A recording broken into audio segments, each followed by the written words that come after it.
2016년 12월에 미래연합포럼이라는 단체에서 칭의론을 주제로 한 포럼을 서울 종로에 있는 연동교회에서 개최한 적이 있습니다. 칭의론이란 로마서 3장에서 말하는 믿음으로 의롭게 된다는 이신칭의에 대한 것이고, 다르게 말하면 최근에 우리가 몇 주째 살펴보았던 구원론에 대한 겁니다. 우리나라에서 많이 알려진 목회자들은 이론만 들어도 금방 알 수 있는 그 신학대학교 교수님들이 강사와 논찬으로 참석을 했습니다. 기독교 신문에 난 기사에 보니까요, 그날 어느 교수님이 신학대학 교수님이 이런 말을 했습니다. 최종적으로 구원에서 탈락한 자는 처음부터 참된 믿음과 칭의가 주어지지 않았던 자입니다. 그런데 이 말을 듣고 어느 교수님은, 다른 교수님은 이분의 주장과는 다르게 바울이 최후 심판과 탈락을 경고하는 대상은 거짓 믿음과 거짓 칭의를 받은 자가 아니라 오히려 일반 교인이라는 말을 했습니다. 일반 교인이라는 말은 그 사람들 분명히 예수님 믿고 의롭다함을 받은, 죄에서 구원받은 자들이었지만 천국에 들어가는 구원을 받지 못한 사람들이 있다는 겁니다. 자, 여러분, 여기서 한 가지 알 수 있는 게 뭡니까? 이렇게 유명한 신학자들도 성경을 보는 눈이 다를 수 있다는 겁니다. 구원론이 다릅니다. 자, 좀 전에 말씀드렸듯이, 제가 설교 시작 전에 말씀드렸듯이, 자, 우리가 한국 교회가 이 삼위일체론에 대한 것 외에는요, 이 신학자마다, 교단마다 이렇게 믿는 것이 다를 수 있습니다. 자, 방금 어느 교수님이 최종적으로 구원에서 탈락하는 자들은 처음부터 참된 믿음과 칭의가 주어지지 않는 자라고 했는데, 이 말은 성경에 보면 예수님 믿고 교회 다녔지만 천국에 들어가지 못한 사람들이 많이 나오는데, 그 사람들은 처음부터 참된 믿음을 가지지 않았기 때문에, 즉 처음부터 믿음으로 의롭다함을 받지 못한 상태로 교회 다녔기 때문에 천국에 못 들어갔다. 이 교수님이 이렇게 말합니다. 그런데 그 뒤에 반문한 교수님은 이것에 반대되는 의견을 말했다 그랬지요. 자, 이 교수님 말은 뭔가 하면 사도 바울이 최후의 심판을 받게 될 것이라고, 지옥의 심판을 받게 될 것이라고 경고한 사람들은 거짓 믿음과 거짓 칭의를 받았던 자들이 아니라 예수님을 진심으로 믿고 죄에서 구원받은 일반적인 성도들이었다는 거예요. 자, 이렇게 주장한 분이 누군가 하면요, 방금 이 두 번째 주장하는 분이 누군가 하면 지금 백석대학 총장으로 있고 작년 12월에 한국교회 총연합회 대표회장에 취임한 최갑종 교수님인데 신약학 교수입니다. 이 교수님 말은 분명히 예수님 믿어서 죄에서 구원받기는 했지만 천국에 들어가는 구원을 받지 못하고 최종적으로 구원에서 탈락하는 자들이 생길 수 있다는 겁니다. 자, 앞으로 이 목사님들은 다 신학교에서 앞으로 목회자가 될 신학생들을 가르치는 교수님들이거든요. 그것도 아주 한국에서 유명한 교수님들인데, 이 교수님들의 주장이 이렇게 다르다는 말은 뭐지요? 현재 한국 교회에서 가르치고 있는 구원론이 교단마다, 교회마다 다르다는 뜻입니다. 에베소서 1장 13절에 보면 진리의 말씀 곧 너희의 구원의 복음을 듣고라는 말, 구원의 복음, 세번역 성경에 보니까 너희를 구원하는 복음 이렇게 되어 있습니다. 자, 복음을 왜 믿지요? 우리가 구원받기 위해서라는 겁니다. 주 예수를 왜 믿지요? 그리하면 너와 내 집이 구원을 받으리라. 자, 우리가 예수님을 믿는 이유, 복음을 믿는 이유는 구원을 받기 위해서입니다. 자, 최근에 다시 한번 저희들이 몇 주째 살펴봤지요.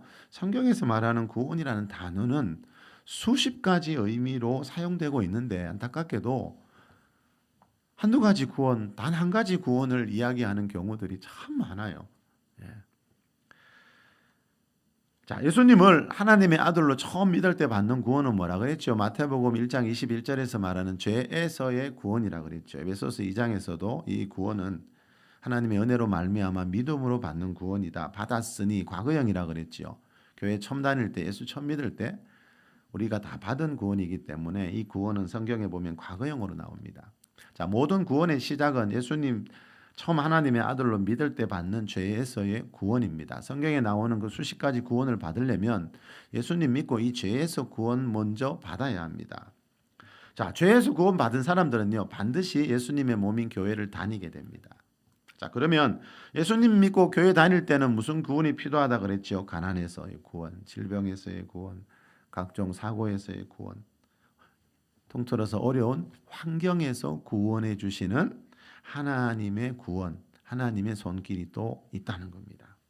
자, 죄에서 구원받은 사람들은요, 방금 말씀드린 이런 어려운 환경에서 구원해 주시는 하나님의 손길을 다 경험할 수가 있습니다.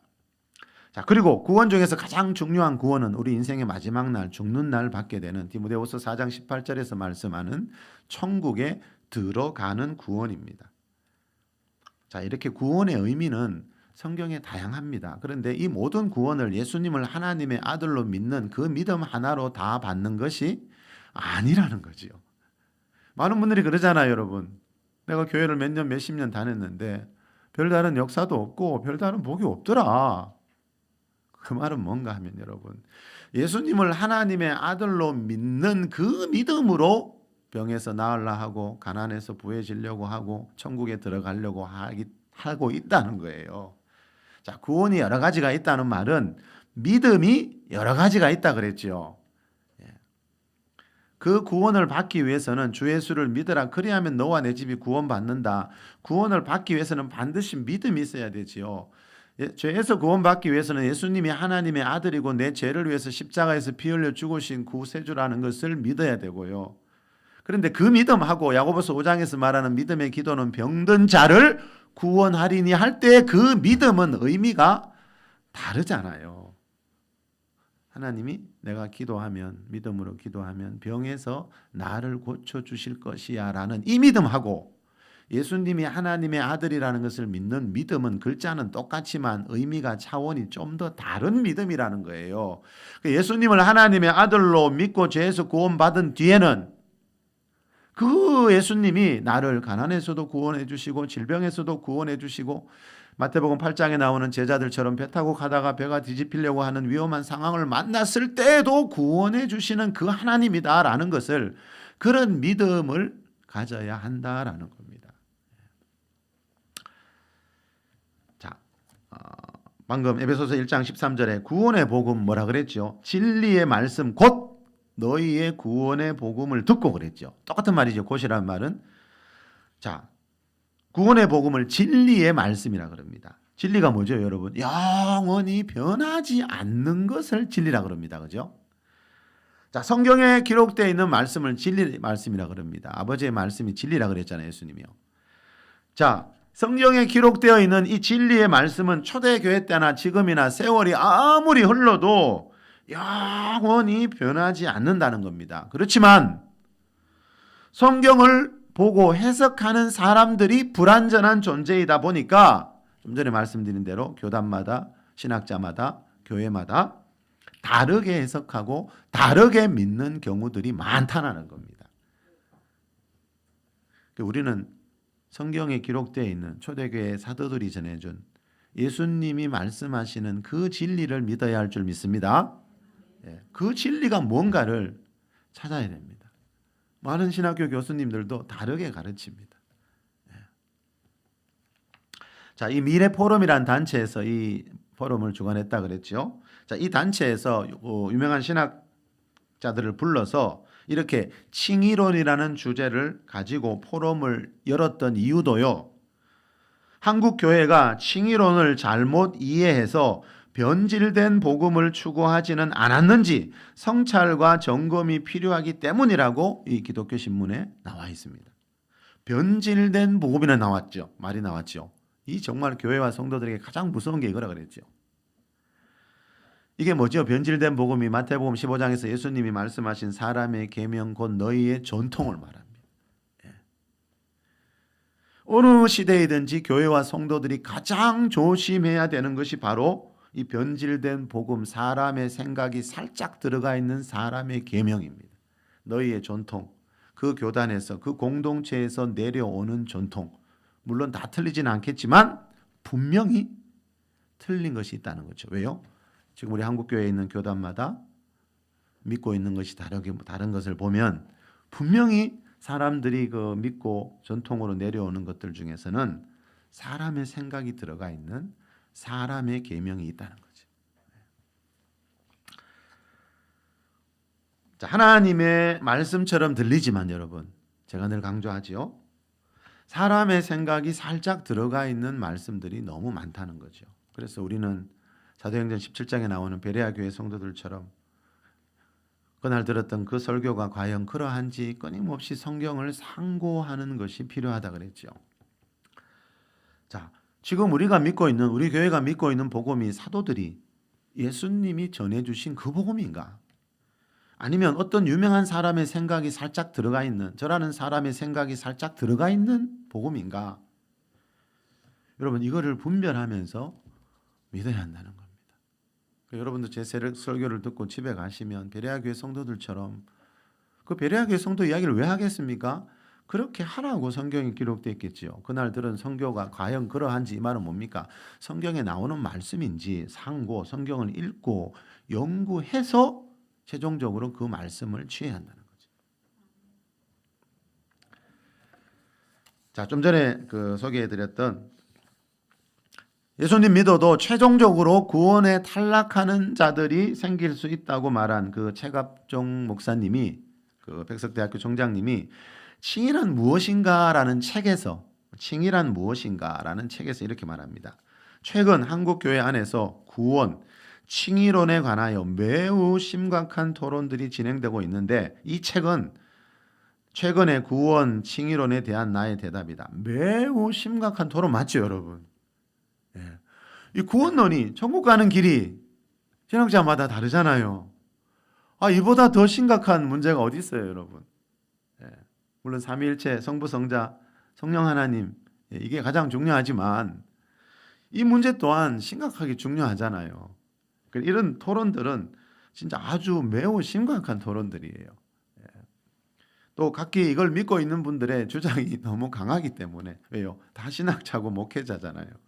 너무 강하기 때문에요. 이런 토론이 일어나면 그 현장이 뜨거워져요. 자, 그래서 이 교수님이 이 책을 썼다는 거예요. 구원 칭의론에 대한 답을 찾아보려고 이 책을 썼어요. 더 들어보세요. 전통적으로 많은 사람들이 많은 성도들이 예수를 믿음으로 하나님의 은혜로 구원받는다고 생각해왔다. 그리고 그들은 한 번 구원받은 자는 어떤 경우에든 중도에 탈락하지 않고 예수님께서 재림하실 때 최후 심판을 거쳐 영원한 구원의 자리, 천국에 들어간다고 생각해왔다. 즉, 한 번 구원은 영원한 구원이라는 슬로건을 당연한 것으로 여겼다. 이러한 슬로건은 한편으로 우리에게 값없는 구원의 기쁨과 확신을 주었지만, 또 한편으로는 기독교 복음을 값싼 복음, 곧 기독교 신앙을 십자가와 제자도의 삶이 결여된, 십자가와 제자도의 삶은 없는 비윤리적인 신앙으로 만들 수 있는 위험을 가지고 있다. 실제로 이러한 슬로건은, 한 번 구원은 영원한 구원이라는 이러한 슬로건은 신앙과 삶을 분리시켜서 신자 개인과 교회 공동체를 타락시키고 부패하게 만드는 원인이 되곤 했다. 자, 이 목사님 말은 여러분, 한마디로 한국 교회 안에 많이 퍼져 있는 한 번 구원받으면 영원한 구원이라는 이 사상 때문에 성도들도 타락하고 교회들도 부패되었다라는 겁니다. 왜 그렇습니까? 영원한 구원이 한 번 구원이래요, 여러분. 예수 한 번 믿고 구원받으면 그 구원이 무조건 천국으로 이어진대. 그렇다면 이 성경을 읽을 필요가 어디 있고 성경 말씀대로 살 필요가 어디 있습니까, 여러분?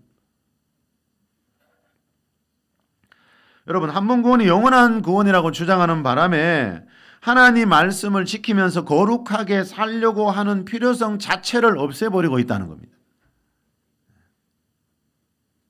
전에 우리 교회에서 부흥회를 인도하셨던 이병천 목사님이 방탕한 생활을 하면서도 구원받았다 착각하십니까? 라는 제목의 설교에서 이런 말을 합니다. 직장인들은 술을 마시면 2차, 3차를 갑니다. 그리고는 아무렇지도 않게 아가씨를 부릅니다. 온갖 음란한 행위를 하며 질펀하게 놉니다. 그들 중에 크리스천은 부지기수입니다. 부지기수라는 말을 사전에 찾아봤습니다. 술을 헤아릴 수 없을 만큼 매우 많음이라고 적혀 있습니다. 교회는 다니지만 주일에 교회는 가지만 이런 삶을 사는 사람들이 엄청나게 많다는 겁니다. 더 들어보세요, 목사님 말을. 하지만 그들은 예수를 믿기 때문에 구원받는다고 믿고 있습니다. 정말 한번 구원받으면 끝까지 천국이 보장되나요? 이 목사님이 묻습니다. 보장되지 않는다는 거죠. 이 목사님도 좀 전에 그 최갑종 교수님처럼 한번 구원받았다고 해서 그것이 천국을 보장해 주지 않는다는 겁니다. 만약에 한번 받은 구원이 영원한 구원이라면 이 목사님이 말하는 것처럼 온갖 죄악에 빠져서 음란 죄까지 지으면서 방탕하게 살면서도 천국에 갈 수 있다라는 뜻인데, 여러분 한번 생각해 봐야 됩니다. 과연 거룩하신 하나님이, 성경에서 말하는 하나님의 가장 대표적인 성품은 거룩이거든요. 거룩은 죄가 없는 상태를 말하거든요. 과연 거룩하신 하나님이 이렇게 방탕한 생활을 하는 사람들에게도 천국의 문을 열어주실지 우리는 한번 생각해 봐야 됩니다. 여러분은 여러분 집에 아무나 들어와서 문 막 열어놓습니까? 그럼 하나님은요? 여러분 계시록 21장에 보니까 하나님이 계신 천국을 거룩한 성이라고 하는데, 그 거룩한 성에 그죠? 온갖 죄 다 지으면서 방탕한 생활을 하는 사람들이 들어간다면 이거 뭔가 맞지 않다는 거죠. 데살로니가 4장 3절에 여러분 한번 따라해 보실래요? 하나님의 뜻은 이것이니 너희의 거룩함이라 곧 음란을 버리고. 음란은 성적인 죄죠, 여러분. 자, 하나님의 뜻은 너희의 거룩함이래요, 여러분. 자, 이 말이 뭡니까? 하나님이 우리를 죄에서 구원해 주신 이유는 우리가 죄 버리고 하나님처럼 거룩하게 사는 모습을 보고 싶어서 우리를 구원하셨다는 거거든요. 근데 거룩이 뭐라고요? 곧 음란을 버리고. 이 말은 뭡니까? 다른 죄도 그렇지만 성적인 죄를 지으면서 거룩하게 살 수 없다는 겁니다. 성적인 죄를 지으면서 천국 갈 수 없다는 겁니다. 성적인 죄가 얼마나 우리나라에 범람해 있는지는 여러분들도 늘 보고 계실 겁니다. 세상이 어떻게 돌아가든지 여러분, 성경은 변하지 않습니다. 진리의 말씀은 변하지 않습니다. 하나님의 뜻은 우리의 거룩입니다. 거룩이 뭐라고요? 곧 음란을 버리는 겁니다. 음란죄, 성적인 죄를 짓고 거룩하게 살 수 없고, 이 성적인 죄를 짓고 천국 갈 수 없다는 겁니다. 베드로전서 1장 15절에도 너희를 부르신 거룩한 이처럼 너희도 모든 행실에 거룩한 자가 되라 그럽니다. 자, 우리를 부르신 하나님이 거룩하신 하나님이래요. 그래서 하나님의 자녀들도 당연히 거룩하게 살라는 거예요. 여러분 생각해 보세요. 거룩하신 하나님을 믿고 있지만 하나님 말씀대로 거룩하게 살지 않는데 단지 예수님 믿고 교회 다닌다는 이유로 천국으로 다 인도한다는 것이 과연 성경적인 것일까? 우리는 반드시 분별해 봐야 된다는 거죠. 왜요? 이런 일들이 너무 교회 안에서 많이 일어나고 있기 때문에. 저는 한 번 구원이 영원한 구원이라고 주장하는 분들을 보면 이렇게 말해 봅니다. 전에 어떤 분이 교회 다니다가 삼위일체 하나님을 믿는 정통교회 다니다가 지금은 이단교회에 넘어간 사람 많잖아요. 자, 전에 정통교회 다니다가 지금 이단교회에 넘어가 있는 분들이 그 교회 다니다가 죽으면 천국에 갈 수 있습니까? 저는 이렇게 물어봅니다. 이렇게 물으면 다들 못 간다 그럽니다. 이단교회 다니는데 어떻게 천국 가냐고.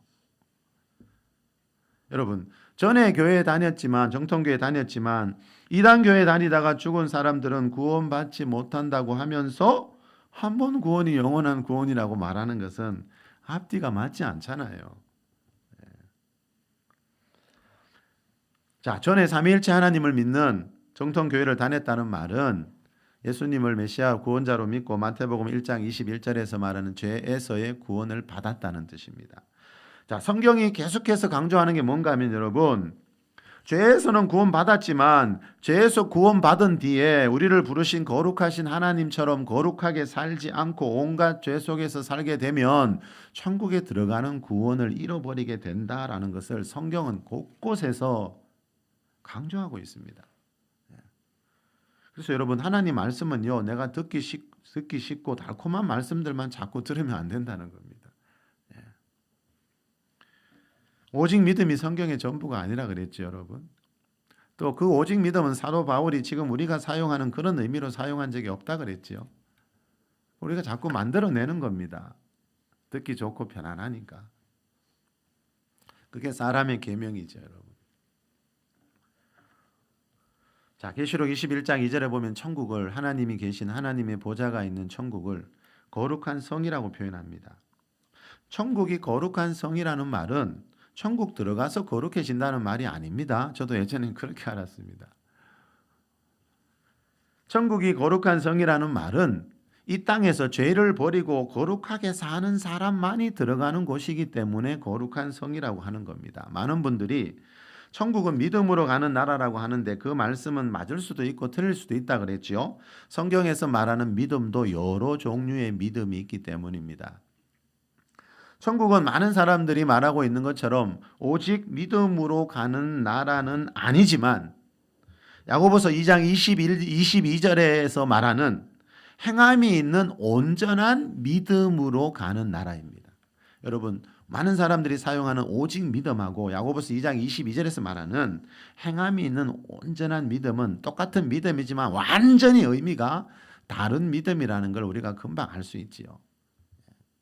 자, 우리는 일반적으로 오직 믿음을 어떻게 사용하지요? 하나님의 계명, 하나님 말씀, 어떤 말씀도 행하지 않아도 되고 오직 예수님을 믿기만 하면 돼. 이런 의미로 우리는 사용하지요. 근데 야고보 사도는 그게 아닙니다, 여러분. 그 예수를 믿는 믿음 위에 하나님 말씀을 행하는 그 믿음이 있는 것을 온전한 믿음이다. 이렇게 표현합니다. 이 말은 뭐지요? 예수님을 하나님의 아들로 믿는 믿음은 성경에서 말하는 모든 믿음의 전부가 아니라는 겁니다. 그건 믿음의 시작입니다. 자, 구원이 여러 가지라는 말은 성경에서 말하는 믿음도 여러 가지 의미가 있다라는 뜻이라 그랬죠. 자, 성경에서 말하는 진정한 믿음은 한마디로 말하면 뭡니까? 예수님을 하나님의 아들로 믿고 난 뒤에 하나님의 말씀을 믿고 행하는 믿음, 그거를 온전한 믿음이라고 분명히 말씀하고 있습니다. 그러면 예수님을 하나님의 아들로 믿기는 믿는데 좀 전에 어떤 목사님이 예를 들었듯이 세상에 나가서 세상 사람들처럼 온갖 죄를 다 짓고 살면 그건 무슨 믿음이지요? 야고보서 2장에서 말하는 죽은 믿음. 자, 한국교회는 대부분요, 믿음으로 의롭게 된다는 이신칭의를, 이 믿음의 의를 너무너무 강조하다 보니까 행함의 의도 있다는 것을 모르는 경우들이 너무 많더라고요. 야고보서 2장으로 가봅시다, 여러분. 우리 21절에서 24절 우리 큰 소리로 한번 읽어봅시다. 시작. 우리 조상 아브라함이 그 아들 이삭을 제단에 바칠 때에 행함으로 의롭다 하심을 받은 것이 아니냐. 네가 보거니와 믿음이 그의 행함과 함께 일하고 행함으로 믿음이 온전하게 되었느니라. 이에 성경에 이른바 아브라함이 하나님을 믿으니 이것을 의로 여기셨다는 말씀이 이루어졌고 그는 하나님의 보시라 칭함을 받았나니 이로보건대 사람이 행함으로 의롭다 하심을 받고 믿음으로만은 아니니라. 이 말은 오직 믿음이 아니라는 거예요, 여러분. 오직 믿음은 성경에서 말하는 일부분이에요. 자, 이로보건대 뭘로 보건대요? 앞에 우리 믿음의 조상 아브라함이 나오잖아요. 갈라디아서 5장에 보니까 우리는 예수를 믿으면 영적으로 아브라함의 후손이 돼요. 아브라함이 받았던 복을 똑같이 받게 된대요. 이 말은 뭐예요? 아브라함이 가지고 있었던 믿음을 그대로 가지고 있으면 그 사람은 구약에 나오는 아브라함이 받았던 복을 그대로 받게 된대요. 자, 그러면 아브라함 조상, 우리 믿음의 조상 아브라함이 가지고 있었던 믿음은 어떤 믿음요? 오직 믿음이 아니라잖아요. 그 아들 이삭을 제단에 바칠 때 21절에 아브라함은 행함으로 의롭다함을 받은 것이 아니냐. 믿음의 의만 있는 게 아니고 행함의 의가 구약시대부터 있었다는 거예요. 근데 우리는 대부분 늘 믿음의 의, 오직 믿음. 저도 이걸 얼마나 들었는지 몰라요. 균형이 중요하잖아요. 믿음의 의를 이야기하면 그 다음에는 행함의 의를 이야기해야 되는데 우리는 보니까 믿음의 의만 잔뜩 이야기하는 경우들이 너무 많더라는 거예요. 자, 세번역 성경에 보니까요, 요 4절 말씀. 사람이 행함으로 의롭다 하심을 받고 믿음으로만은 아니라는 말씀이 비슷하게 이렇게 번역됐어요. 사람은 행함으로 의롭게 되는 것이지 믿음으로만 되는 것이 아닙니다. 비슷하지만 여러분 좀 더 쉽게 와닿지 않나요? 이 말씀을 좀 강조하려고요. 예. 사람은 행함으로 의롭게 되는 것이지 믿음으로만 되는 게 아니다. 믿음의 의는 성경에서 말하는 일부분이라는 거예요. 자, 21절에 여러분 아브라함 아들 제단에 바쳤잖아요. 예. 이때 아브라함이 바치지 않았으면 이 아브라함의 믿음은 무슨 믿음요? 행함이 없는 죽은 믿음이었다는 거예요. 그런데 아들을 제단에 바치라는 그 말씀에도 이 아브라함은 순종하면서 이 말씀을 지켰어요. 그걸 보시고 하나님이 아브라함에게 너는 의로운 자다. 행함의 의를 말씀하고 있는 거예요.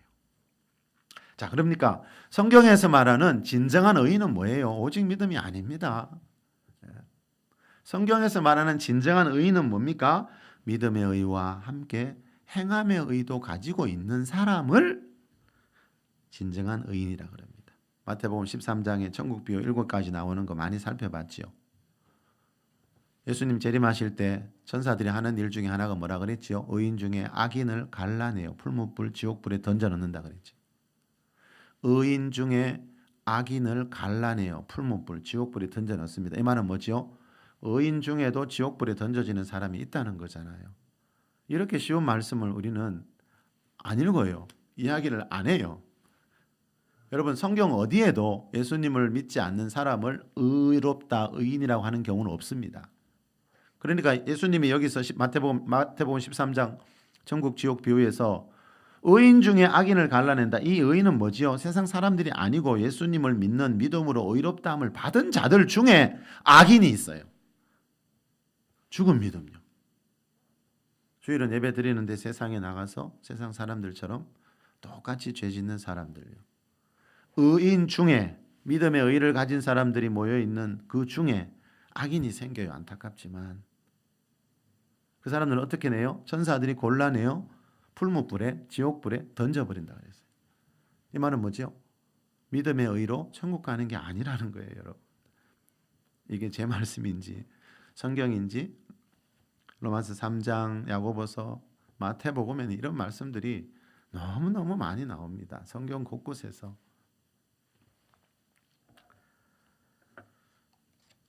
자, 오직 믿음이라는 말 최근에 우리 몇 주째 살펴봤죠. 한국교회에서 사용하는 오직 믿음은 대부분 아무 행함도 없이 우리가 예수님을 믿기만 하면 하나님의 은혜로 천국에 다 간다는 이런 의미로 자꾸 사용하고 있어요. 그러나 중요한 것은 사도 바울은 그런 의미로 오직 믿음을 사용한 적이 없다 그랬죠. 우리 얼마 전에 로마서 1장에서 나오는 그 오직이라는 단어는 헬라어 원어에도 없고 다른 나라 성경에도 없다 그랬죠.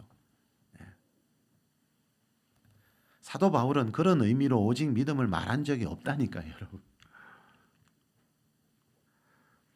근데 오직 믿음이 맞을 때도 있다 그랬죠. 예수님을 믿고 죄에서 구원받을 때는 예수님을 하나님의 아들로 믿고 죄에서 구원받을 때는 아무 행함이 필요 없고 오직 예수님을 주와 그리스도로 믿기만 하면 됩니다.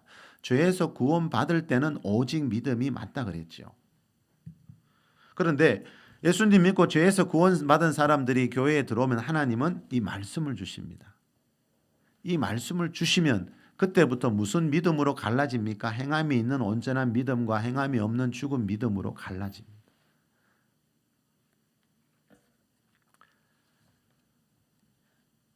자, 천국은 여러분 중요한 것은 죽은 믿음하고 어울릴까요? 저는 아무리 생각해도 천국은 죽은 믿음하고는 어울리지가 않는 것 같아요. 이 천국은 죽은 믿음으로 가는 나라가 아니고 행함이 있는 온전한 믿음으로 가는 나라라는 것을 우리가 다시 한번 새길 수 있기를 바랍니다. 우리 디모데전서 4장 1절 우리 한번 봅시다. 우리 설교 전에 보았던 영상에도 이 말씀이 나왔죠. 우리 한번 읽어봅시다. 시작. 그러나 성령이 밝히 말씀하시기를 후일에 어떤 사람들이 믿음에서 떠나 미혹하는 영과 귀신의 가르침을 따르리라 자, 하셨으니 어떤 사람들이 믿음에서 떠난다잖아요, 여러분. 자, 믿음에서 떠난 사람은 그러면 천국 갈 수 있습니까?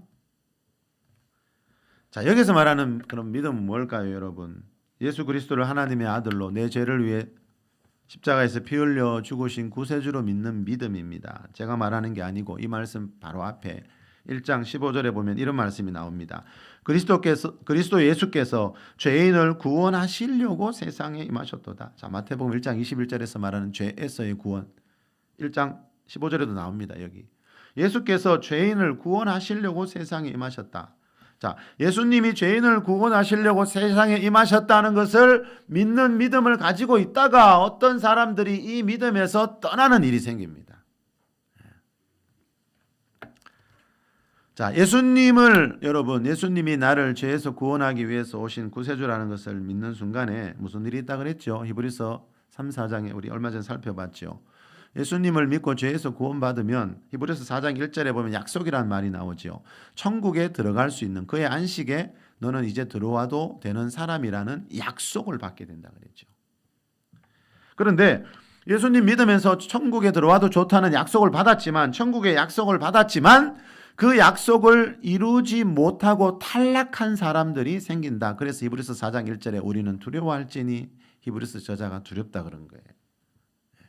여러분 순교도 두려워하지 않던 성경의 저자들이 두렵다고 하는 것은 다 언제 나오지요? 사도 바울도 바울 서신에 보면 두렵고 떨림으로 구원을 이루라 그랬죠. 베드로 사도도 너희가 나그네로 있을 때를 두려움으로 지내라 그랬죠. 여러분 그분들은 죽음도 순교도 두려워하지 않았던 분들이잖아요. 그분들이 두려워했던 유일한 한 가지는 뭐지요? 죄에서 구원받은 성도들이 천국에 들어가는 구원을 받지 못하고 탈락하는 것, 그거 한 가지를 두려워했더라고요.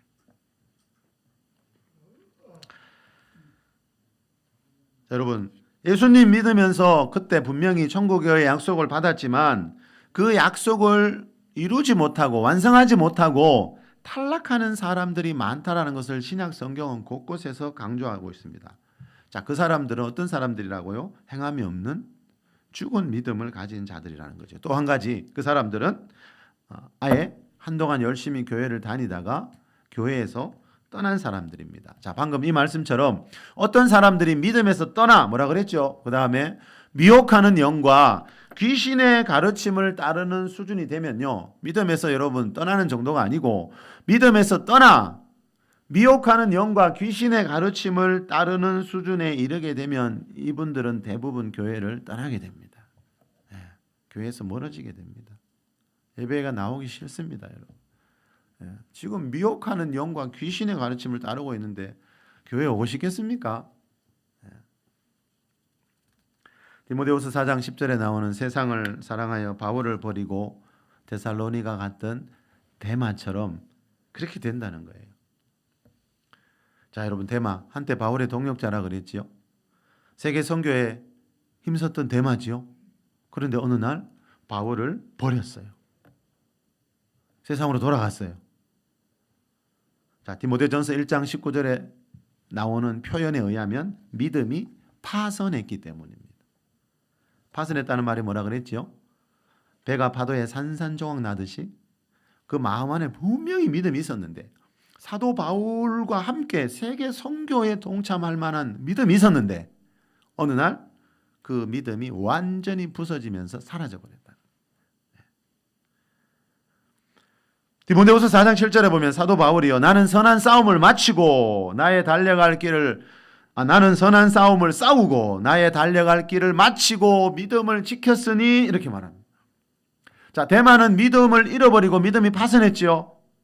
그런데 바울은 끝까지 나는 어떤 고난 속에서도 믿음을 지켰다 이렇게 고백합니다.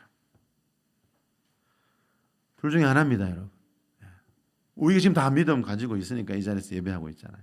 그런데 데마처럼 믿음을 잃어버리고 이 믿음이 파선될 가능성도 있고요. 사도 바울처럼 우리도 끝까지 믿음을 지키고 남은 구원을 이루어갈 사람도 있고요. 이거는 하나님이 조정하시는 게 아니고 그 사람이 무엇을 선택하느냐에 달린 문제입니다. 여러분 세상에 태어나기 전부터 어떤 사람은 천국 가기로 정해지고 어떤 사람은 지옥 가기로 정해졌다면 그 말이 맞다면 하나님은 참 불공평한 분이잖아요. 아니 이 세상에도 태어나지도 않은 사람을 지옥 보내려고 벌써 작정하는 그 하나님을 어떻게 여러분 사랑의 하나님이라 할 수 있어요? 우리가 듣고 있는 것들 여러분 그 사람에게 들었던 것이 참 오래 기억에 남고 믿어지기 쉽잖아요. 또 특히 내가 잘 아는 사람이 말하는 거. 그러나 항상 그 말씀이 하나님의 말씀과 일치하는지 그 사람을 판단하고 정죄하라는 게 아니고 그죠? 그 사람이 하나님에 대해서 말씀하는 것이 성경에서 하는 말씀하고 일치하는지 베레아 교회 성도들처럼 성경을 상고하고 난 뒤에 그거를 완전히 믿어야 된다는 거죠. 여러분 주위에 많이 있을 겁니다. 한때 교회 열심히 다니다가 지금 다니지 않는 분들. 자, 예수님의 몸인 교회를 떠나는 이유는 뭐지요? 예수님 믿는 믿음이 전에는 분명히 있었지만 그 믿음이 파선했기 때문입니다. 주로 가난이 오고 질병이 오고 고난이 올 때 그런 일들이 많이 생기잖아요. 자, 믿음이 파선할수록 교회에서 멀어지고요. 믿음이 자랄수록 데살로니가 교회 성도들은 너희의 믿음이 더욱 자라고 있다고 바울이 칭찬했지요. 자, 믿음이 파선할수록 교회에서 멀어지고요. 믿음이 자랄수록 교회 안으로 더 깊이 들어오게 됩니다. 우리 예배 시간마다 우리도 데살로니가 교회 성도들처럼 믿음이 더욱 자랄 수 있기를 축복합니다. 자, 설교 전에 본 영상에 보니까요. 그 목사님이 뭐라 그랬죠, 여러분? 어떤 사람에게는 한 번 구원이 영원한 구원이지만 어떤 사람에게는 한 번 구원이 영원한 구원이 아닙니다 그랬죠. 자, 한 번 구원이 영원한 구원인 사람도 있다는 거예요, 분명히. 그런데 다 그런 건 아니라는 거예요. 자, 사도 바울처럼 고난 중에도 끝까지 믿음을 지키는 자들에게는 한 번 구원이 영원한 구원이지만 이 데마처럼 믿음이 파선하는 자들에게는 한 번 구원이 영원한 구원이 될 수가 없다라는 겁니다. 자, 오늘 본문 말씀도 이것에 대한 말씀인데 오늘 본문은 예수님 재림 직전인 7년 대환란 때 일어날 일이라 그랬죠. 짐승이라는 단어가 오늘 본문에 2번 나옵니다. 우리 계시록 할 때 살펴봤죠. 요한계시록은 13장부터 17장까지 매 장마다 이 짐승이라는 단어가 계속 반복해서 등장하고 있습니다. 왜요? 인류 역사에 그만큼 중요한 역할을 할 사람이기 때문입니다. 이 짐승은 진짜 동물이 아니고요. 그 앞장인 계시록 13장에 보면 7년 대환란 때 등장하게 될 적그리스도라 그랬죠. 이 짐승을 강조하는 이유는 이 짐승 때문에요. 자, 요한계시록이 여러분 이 짐승을 강조하는 이유가 어디 있는가 하면 이 짐승 때문에요. 천국을 향해 가던 성도들이 천국을 잃어버리는 경우가 많이 생기기 때문에 요한계시록은요 13장부터 17장까지 이 짐승 이야기를 계속하고 있습니다. 자, 오늘 본문 우리 요한계시록 14장 9절에서 12절 말씀 우리 다시 한번 큰 소리로 읽어보겠습니다. 또 시작. 또 다른 천사 곧 셋째가 그 뒤를 따라 큰 음성으로 이르되 만일 누구든지 짐승과 그의 우상에게 경배하고 이마에나 손에 표를 받으면 그도 하나님의 진노의 포도주를 마시리니 그 진노의 잔에 섞인 것이 없이 부은 포도주라.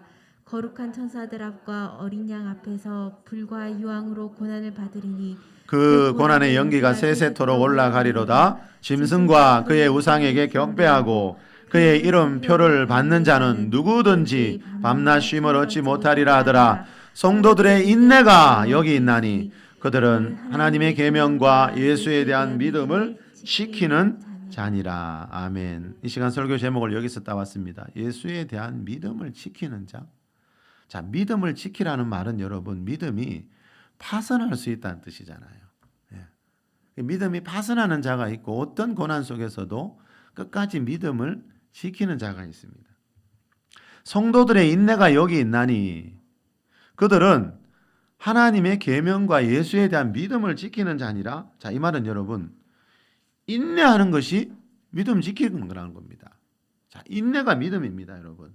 자, 우리가 살아가면서 여러분 신앙생활 하면서 인내해야 될 일들을 많이 성도들도 만난다는 겁니다. 우리가 죄에서 구원받고 하나님 백성 되었지만 이 세상 사는 동안 인내해야 할 일들을 많이 만나게 된다는 겁니다. 그런데 오늘 본문에서 말하는 인내는 구체적으로 뭔가 하면요, 그 바로 앞에 나오듯이 짐승과 그의 우상에게 경배하지 않고 이마에나 손에 표를 받지 않는 것을 인내라 그럽니다.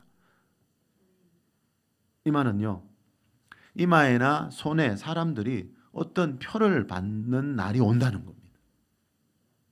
그때 인내하면서 절대로 받지 말라는 겁니다. 내 주위 사람들이 다 받고 이거 안 받는다고 어떤 어려움 생기더라도 이 표를 절대로 받지 말라는 겁니다. 왜요? 9절에 나오듯이 누구든지 이 표를 받게 되면요, 불과 유황으로 고난을 받는 지옥에 던져지기 때문입니다. 누구든지라는 말은 믿는 사람이든지 안 믿는 사람이든지라는 뜻이지요.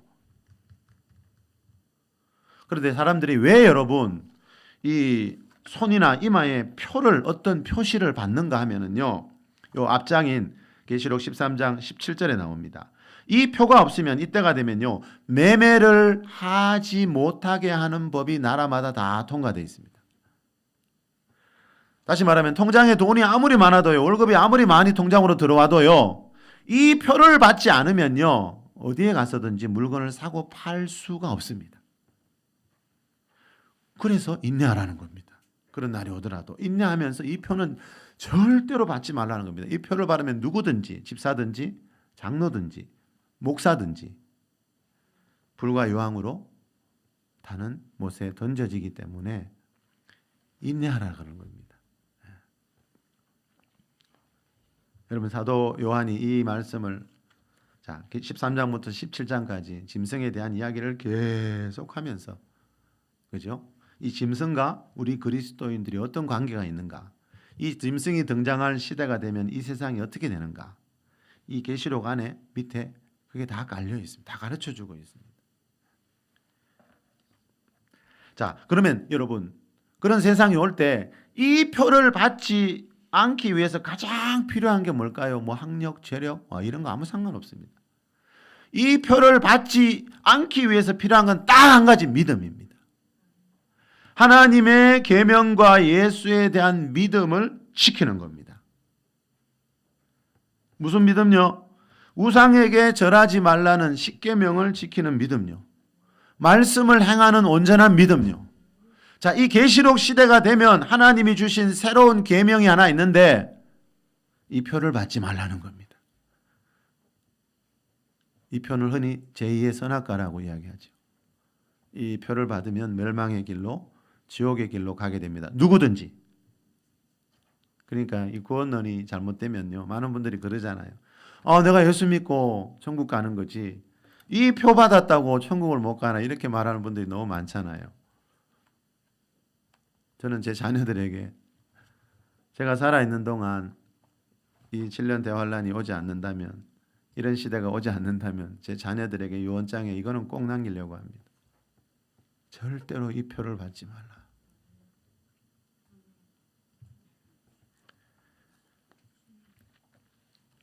자, 이 표를 받지 않으면 성도들의 인내가 여기 있다는 말은 이 표와 관계된 인내는 정말 인내하기 힘들다는 거예요.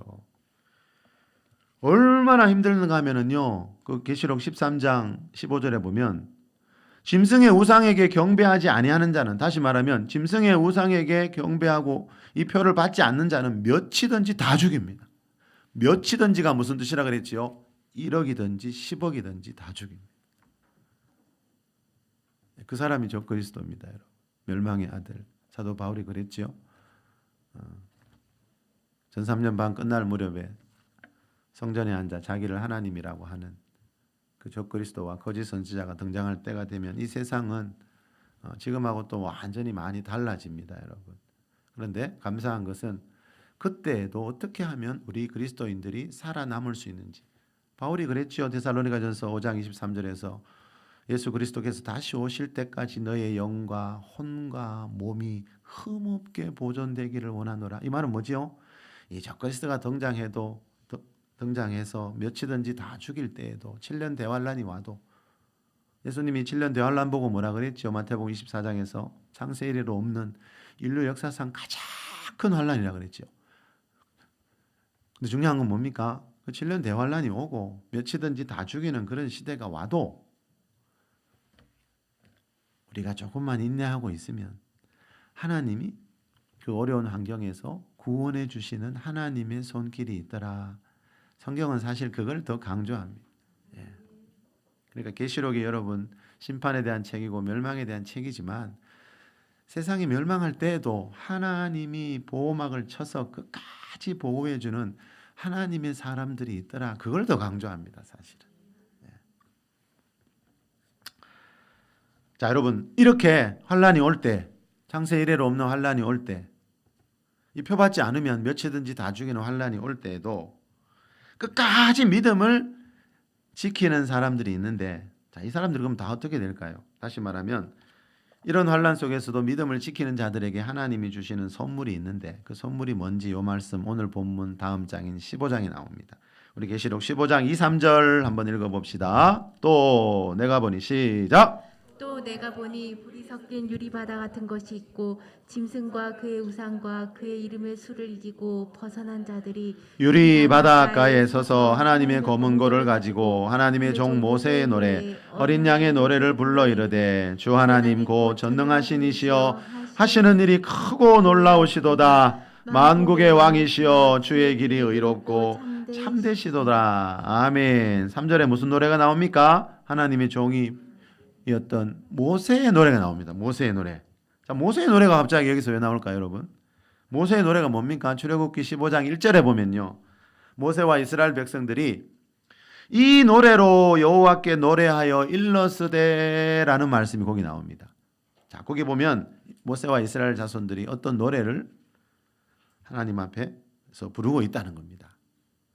자, 그러면 모세와 이스라엘 백성들이 그 노래 그걸 보고 모세의 노래라 그러는 겁니다. 그 노래를 언제 불렀는가 하면은 출애굽기 14장에 나오는 하나님이 홍해 바다를 갈라주신 뒤에 마른 땅처럼 건넌 뒤에 이제 광야에 들어와서 이 노래를 불렀습니다.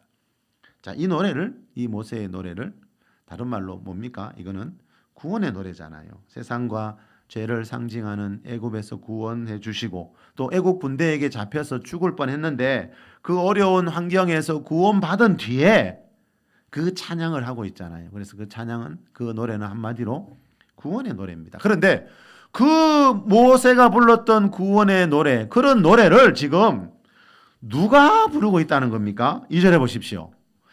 여기도 짐승이 나오지요. 짐승과 그 우상과 그 이름의 수 666을 이기고 벗어난 자들이 지금 모세처럼 구원의 노래를 부르고 있다는 겁니다. 자, 매매를 하지 못하면 굶어 죽을 수도 있고 몇이든지 다 죽이는 그런 어려운 환경 속에서도 짐승의 우상에게 경배하지 않고 표받지 않고 하나님의 계명을 지키기 위해 끝까지 인내했던 그 사람들이 지금 이 구원의 노래를 부르고 있다는 겁니다. 어디에서요? 유리바닷가에 서서. 유리바닷가. 유리바다는 이 세상에 없습니다, 여러분. 동해, 서해, 남해는 있어도요. 태평양은 있어도요. 이 세상에 유리바다라는 건 없더라고요. 어떻게 알 수 있나 하면요. 계시록 4장 6절에 보면 하나님의 보좌 앞에 있는 유리바다라는 말이 나옵니다. 이 유리바다는 하나님의 보좌, 천국에 있는 바다를 말합니다. 다시 말하면 이 사람들은 창세 이래로 없던 그 7년 대환란 때 짐승에 표받지 않고 인내하면서 끝까지 믿음을 지키다가 예수님 재림하실 때 휴거되어서 들림받아서 결국은 하나님의 보좌가 있는 천국에 들어간 최종적으로 구원을 완성한 디모데후서 4장 18절에서 말하는 천국에 구원 들어가는 구원을 받은 그 사람들이라는 것. 무슨 말입니까, 여러분? 그 7년 대환란 때 그런 끔찍한 세상 속에서도 하나님이 지켜주시는 성도들이 있다는 겁니다. 이 말은 여러분, 그런 하나님이라면 창세 이래로 없던 대환란 속에서도 성도들의 생명을 보호해 주실 수 있는 하나님이라면 지금 우리가 살고 있는 이 세상에서도 얼마든지 우리를 보호해 주실 수 있다는 겁니다. 중요한 것은 우리도 이 성도들처럼 이 짐승을 이긴 이 성도들처럼 하나님의 계명과 예수에 대한 믿음을 끝까지 지키기만 한다면 말입니다. 어느 시대이든지 어떤 환난 속에서도 하나님의 계명과 예수에 대한 믿음을 지킨 사람들이 있었습니다. 여러분이 그런 믿음의 사람들이 될 수 있기를 축복합니다. 우리는 이미 죄에서는 구원받은 자들입니다. 이제 날마다 어려운 환경에서 구원해 주시는 하나님의 손길을 경험하다가 우리도 이 성도들처럼 천국에 들어가는 구원을 받는 그 주인공들이 다 될 수 있기를 예수 그리스도 이름으로 축원합니다.